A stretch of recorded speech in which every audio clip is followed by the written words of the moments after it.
Sudah terlihat, Pak? Sudah, Pak. Sudah terlihat, Pak. Sudah. Oke, bismillahirrahmanirrahim. Assalamualaikum warahmatullahi wabarakatuh. Waalaikumsalam warahmatullahi wabarakatuh. Terima kasih atas kesempatan yang diberikan kepada saya. Pada kesempatan hari ini, saya akan menyampaikan materi ajar untuk modul pendidikan Pancasila dan kewarganegaraan untuk kegiatan belajarnya mengenai hak asasi manusia. Di dalam daftar isi, sesuai anjuran bahwa ada pendahuluan, capaian pembelajaran, subcapaian pembelajaran, peta konsep materi kegiatan belajar, uraian materi, forum diskusi, rangkuman kegiatan belajar, tes formatif kegiatan belajar, daftar pustaka, dan kunci jawaban tes formatif. Masuk ke dalam pembahasan, di pendahuluan ini materi hak asasi atau HAM mempunyai akar yang panjang dan sama panjangnya dengan sejarah umat manusia itu sendiri.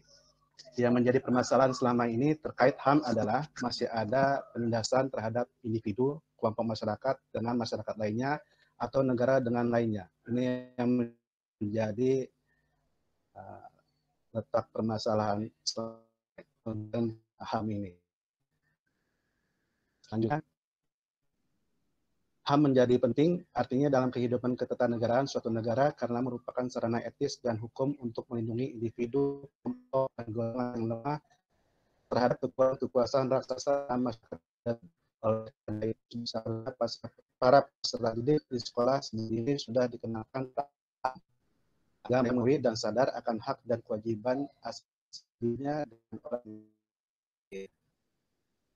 Selanjutnya, materi belajar ini itu secara sistematis sudah tercantum disampaikan. Pada proses pembelajaran antar peserta harus melakukan hal sebagai berikut. Pertama, materi dapat secara berulang bila diperlukan. Baca ulang dilakukan secara cermat dan hati-hati. Membaca sumber bahannya yang relevan dan standar dari itu atau dari peserta didik.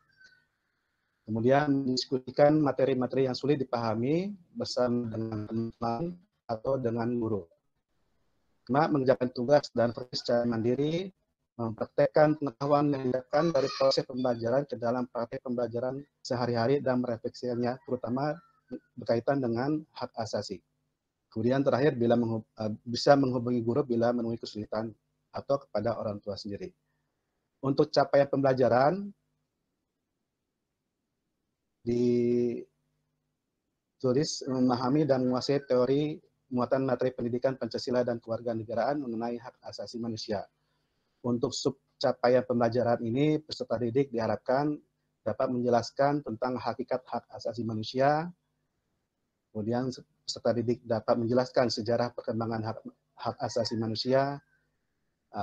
Peserta didik dapat menjelaskan hak asasi manusia dalam Konstitusi Negara Kesatuan Republik Indonesia dan menjelaskan pelanggaran dan penegakan hak asasi manusia. Untuk peta konsep materi kegiatan belajar hak asasi manusia seperti berikut. Pada gambar, mulai dari alur bawah, nomor 1, siswa mempelajari hakikat hak asasi manusia, kemudian masuk ke pembahasan kedua, yaitu sejarah perkembangan hak asasi manusia, masuk ke pembahasan ketiga, yaitu HAM Negara Kesatuan Republik Indonesia, dan terakhir adalah adalah peserta didik. Suaranya putus, Pak. Halo, ya Pak, tes. Ya jangan ditampilkan saja Pak, gambarnya Pak, gambar bapaknya ditampilkan Pak, soalnya nggak kuat. Oh, siap.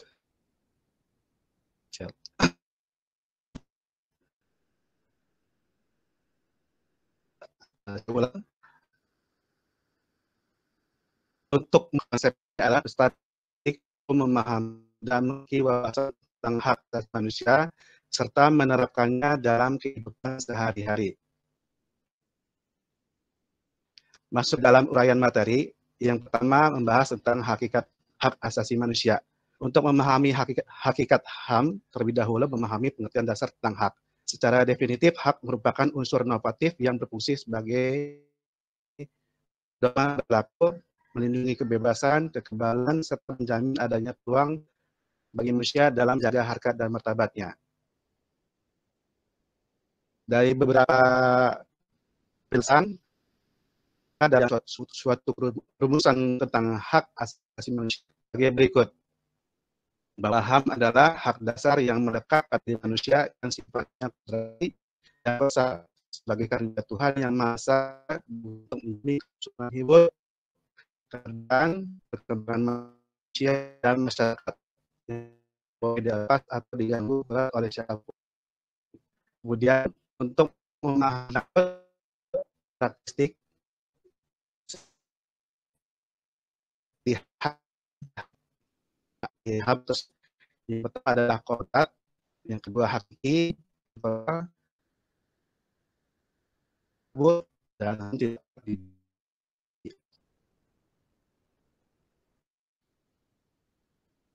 nilai-nilai dasar dalam HAM adalah kebebasan, kemanusiaan, dan keadilan. Kemudian masuk ke dalam pembahasan kedua, sejarah perkembangan hak asasi manusia, mulai dari di luar negeri, mulai dari Yunani, di mana filosof seperti Socrates, Plato, dan Aristoteles berdasar tentang hak asasi manusia. Kemudian di Inggris yang disebut sebagai negara pertama di dunia, perjuangan HAM, dengan dikeluarkannya Piagam Carta. Piagam Agung. Selain Carta juga ada piagam lain. Ini saya sampaikan ada 4 contoh piagam tentang hak asasi manusia. Ini ada gambar tentang piagam Carta. Amerika di Prancis, kemudian terakhir di Badan PBB dengan membentuk asasi manusia atau Commission of Human Rights, di mana hasilnya adalah mengeluarkan Universal Declaration of Human Rights. Ya, dicantumkan punya hak terlahir hidup, diakui kepribadiannya, mendapat pembebasan, mendapat seterusnya.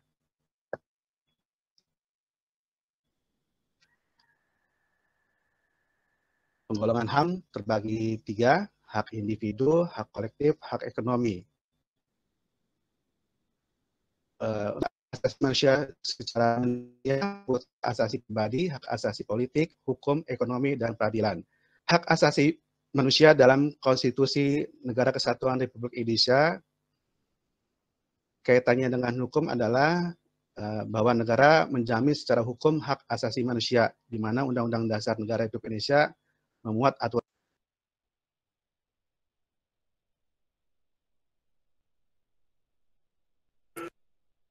Sepertinya Pak Roni terpental keluar.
Silakan dihubungi Pak Roninya, Bapak Ibu.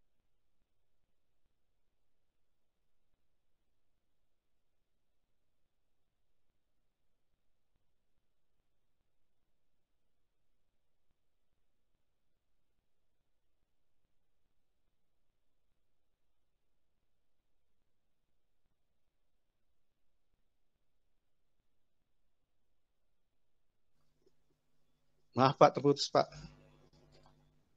Ya, mangga. Silakan Pak.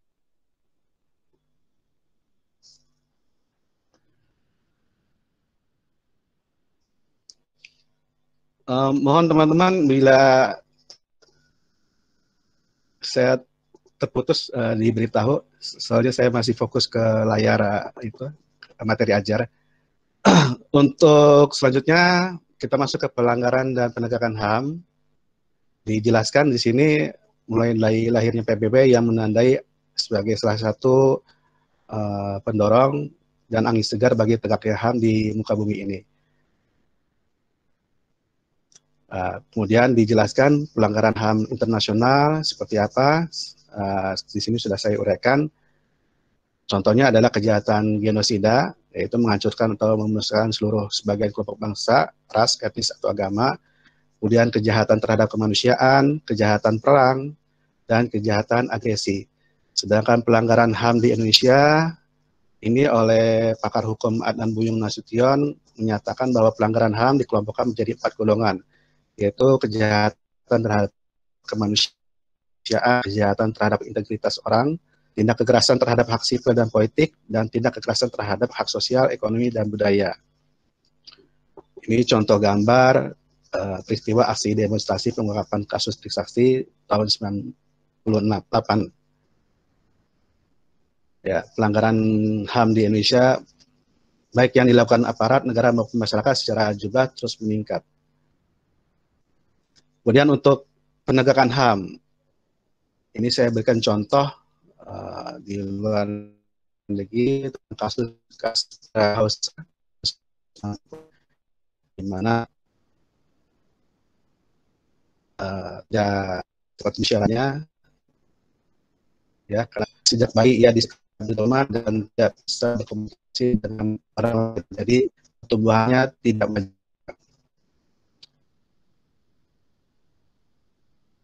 Kemudian dari kasus-kasus yang ada, itu sebuah lembaga peradilan yang bersifat internasional dan memiliki yurisdiksi atas wilayah negara secara internasional untuk penyelidikan dan pengambilan tindakan terhadap pelanggaran.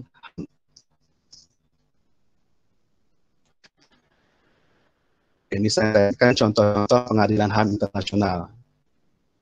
Untuk di Indonesia itu sendiri ada lembaga-lembaga perlindungan HAM, diantaranya seperti Komnas HAM, kemudian lembaga bantuan hukum, dan biro konsultasi dan hukum di perguruan tinggi. Kemudian masuk ke bagian rangkuman kegiatan.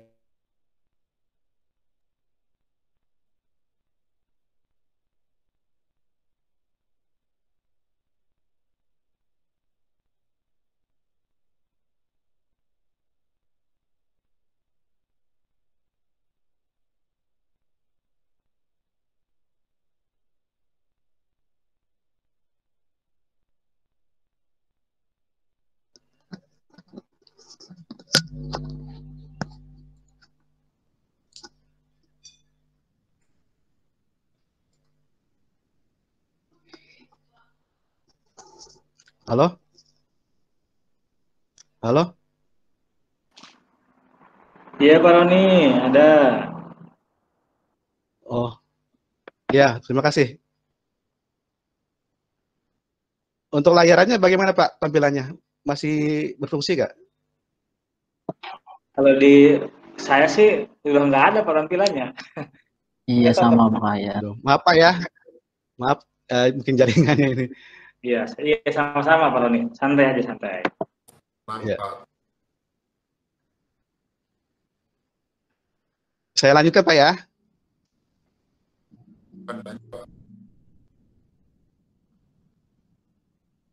Oke, untuk forum diskusi saya memberikan pertanyaan kepada para siswa. Rencananya ada beberapa poin, ada 3 poin yang harus mereka diskusikan, ya. Dan rencananya setelah hasil diskusi itu akan dipresentasikan atau seperti buat ada dalam video atau mahasiswa. Kemudian masuk ke bagian tes permata, membuat soal untuk pilihan ganda, masuk dengan kunci jawabannya. Dan sebagai penutup, ini saya sampaikan daftar pustaka. Untuk pustaka saya ambil dari beberapa buku, termasuk yang ada di internet. Ini sudah saya berikan.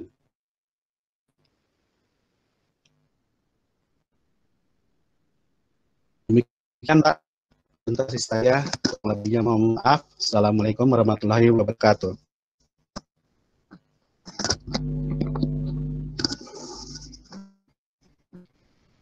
Silakan Bapak.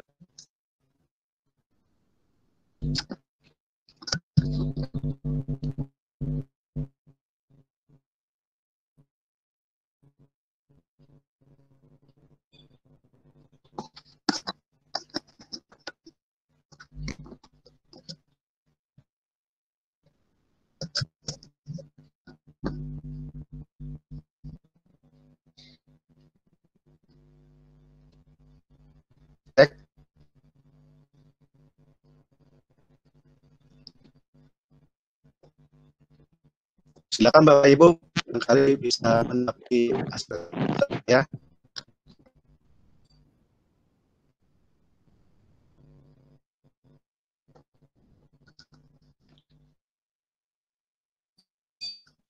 Ya, halo Pak Roni.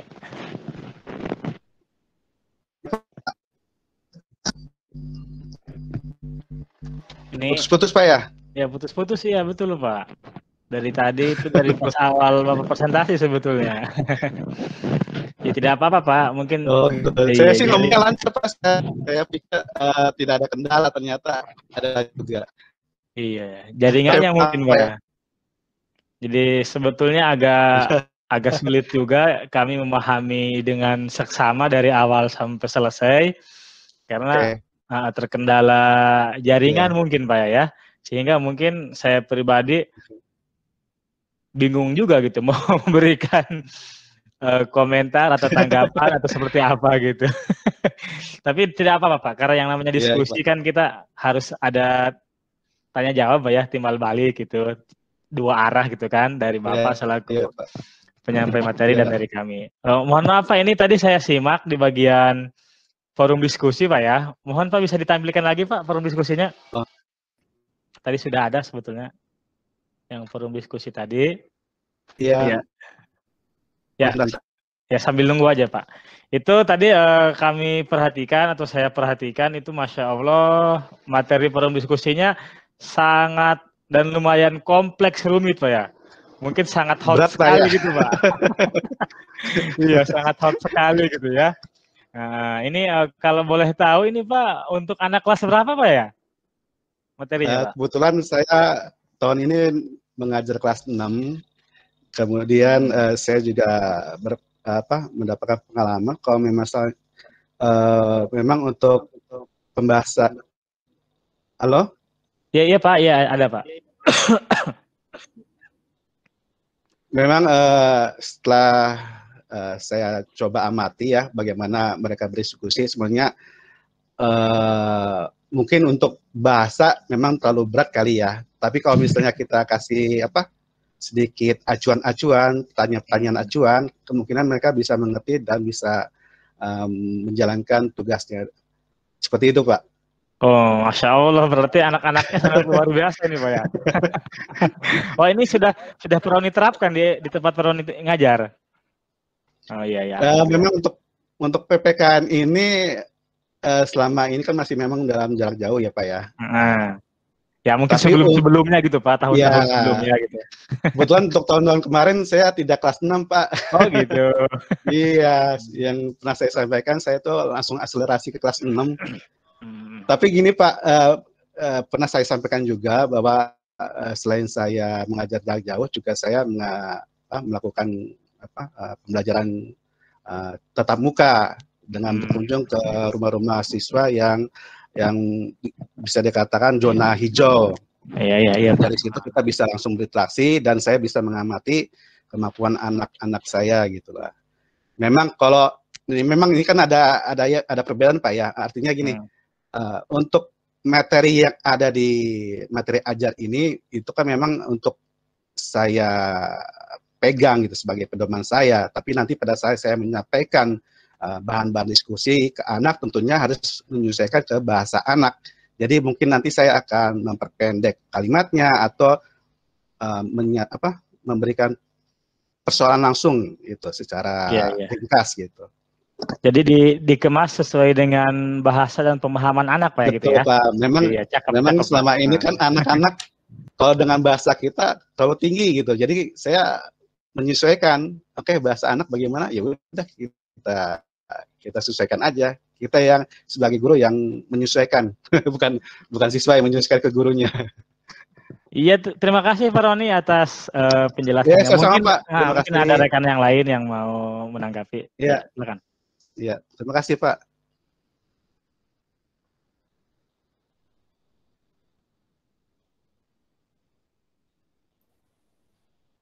Ya, baik, terima kasih Pak Ahyar. Saya di sini Pak Roni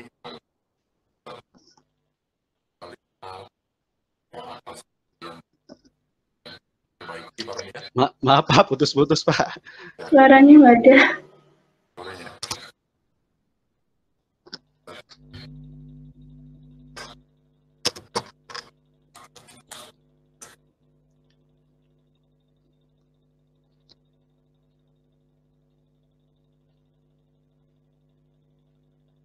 Dengar suara saya, Pak Roni?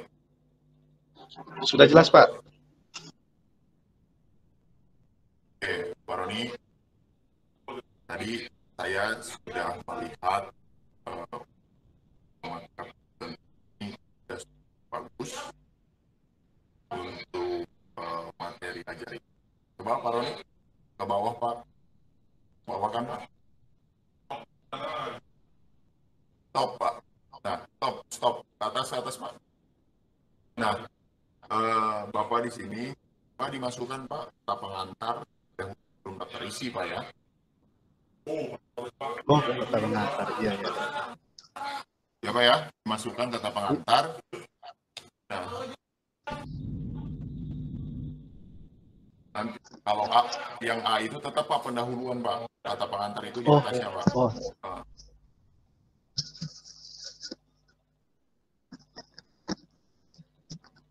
Ya Pak ya, nanti di kata pengantarnya, terus di daftar isi ini saya lihat Bapak masih belum rapi, nanti dirapikan Pak ya, dikasih halaman segala macam disesuaikan.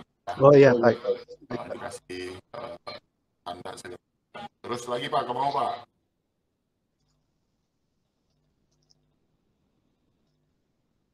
Nah, saya melihat dari pendahuluan Pak belum terlihat di sini adalah penyajian masalahnya Pak. Nah, coba penyajian masalahnya secara ini Bapak disebutkan lagi Pak, diperdalam lagi. Yang ini Pak, kalau saya itu ya. Iya Pak. Nah, oke. Ini redaksi pertanyaan Pak ya. Oke, terus ke bawah Pak. Iya. Nah, coba dibuka Pak uraian materi. Nah, di sini mana PBL-nya Pak? PBL. Sebentar.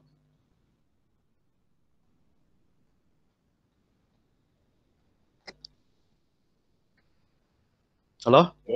Ya. Di uraian materi di bawah capaian pembelajaran, karena saya melihat di daftar isi Bapak itu ada namanya uraian materi. Kan, nah, ini nggak ada nih di penjelasan. Nah, di bawah peta konsep.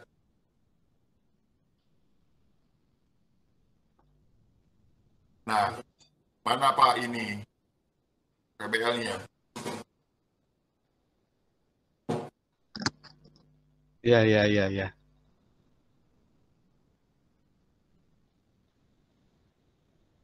Iya Pak.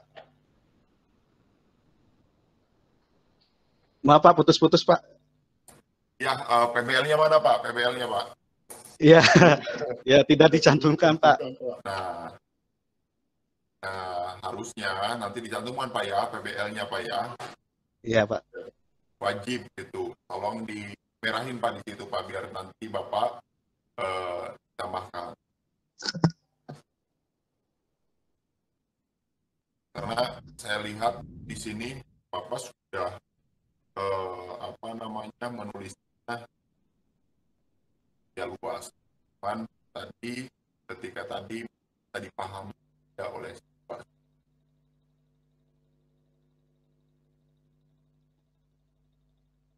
Terus lagi Pak,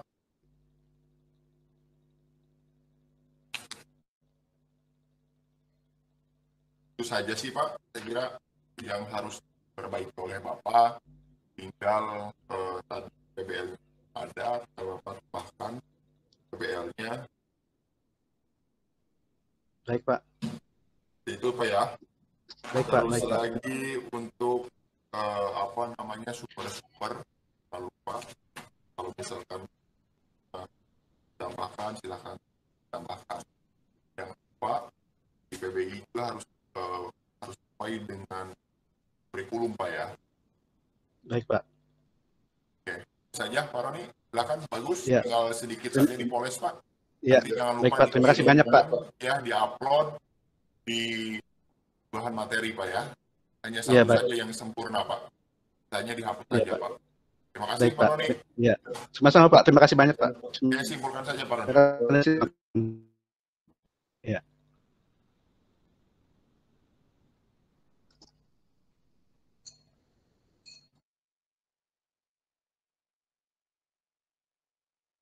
Oke, Bapak Ibu kita